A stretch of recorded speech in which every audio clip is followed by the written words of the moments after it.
Hey,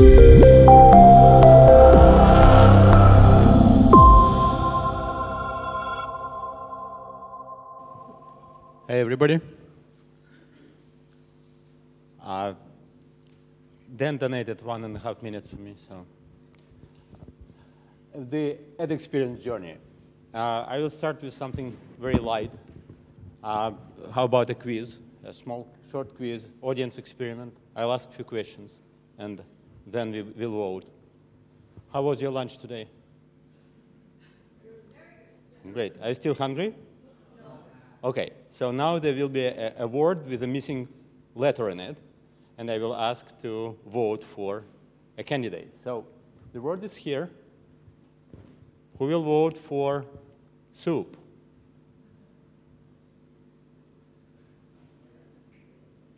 Who will vote for soap? Wow. You just broke my idea. Anyway. Which means I will probably never return to it, but I'll try. Anyway, so it's not my experiment. It was a quote from Daniel Kahneman. User experience journey, ad experience journey. So I came here by train from Madrid. It's 2.5-hour train ride, very fast train.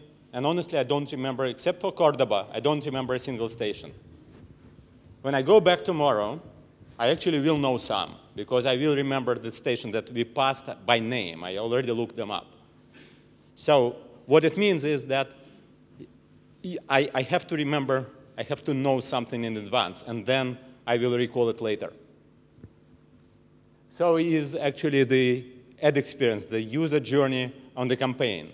We are trying, as marketers, we are trying to communicate with the user and hope that the user will respond to the message. And at the same time, and it includes multiple events. It's not just once. You hope that you have several chances to communicate, and the user has time to absorb the message.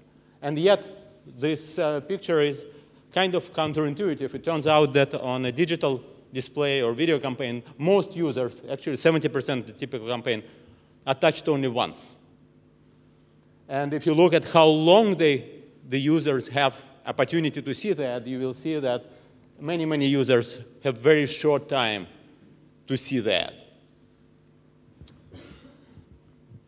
So how do we measure what is the impact of that user journey, ad experience, and things like that? Well, Dan explained that you run an experiment, and everybody here ran an experiment. Well, if you are not a Facebook, and you cannot run experiments, and you want to cover all the digital publishers on the campaign, what you do, you resort to what's called natural experiment. And natural experiment, you look for data that you collected and try to extract the patterns and similarities and dissimilarities between users who were shown ads and who weren't shown ads. So in other words, you try to find statistical twins. And finding twins has been a standard in many studies of significance of influences, of treatment. Recently, one of the twin astronauts was sent to space. The other stayed. And then I think it's Scott who came back. And he was actually 2 inches longer after a couple of weeks in space, contracted back to this. But it wasn't about, of course, height. It was about how the body was influenced by the outer space. Well, I've been part of natural experiments for a long time, for the entire life, because I'm also a twin. And yes, and as you can see, not a lot changed. We are both in digital advertising, but there is a lot that probably science can tell if they studied us. Well, at Integral, we do run natural experiments. We run natural experiments. And for that, we use what we measure. We measure viewability.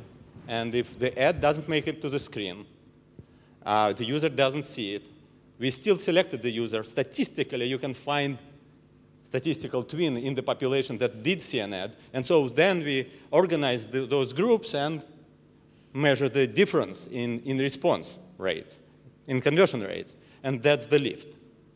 So what do we see here?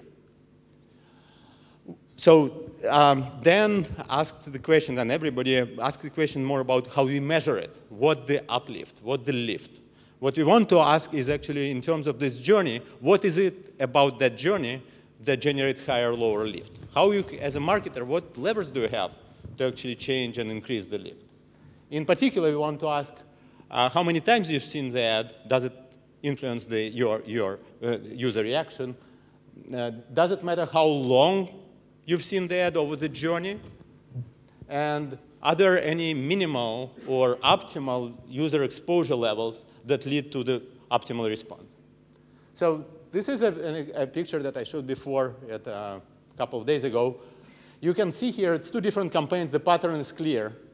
The longer the total exposure time, the more significant the lift is. Right? You want the user to have an opportunity to see an ad over multiple exposures for as long as it takes, up to a certain limit where at about a minute, slightly less than a minute, we observe law of diminishing returns setting in. Basically, if you already exposed user to your ad for a certain period of time, probably doesn't, and the user didn't respond, statistically, it doesn't make sense to try more.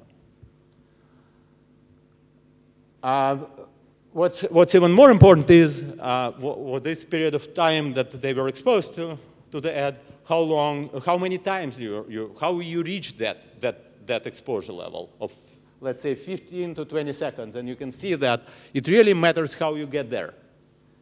If you get there by one long impression, the lift is basically 0. But if you get there through multiple exposures, through 9, 10 impressions, then the lift is substantial.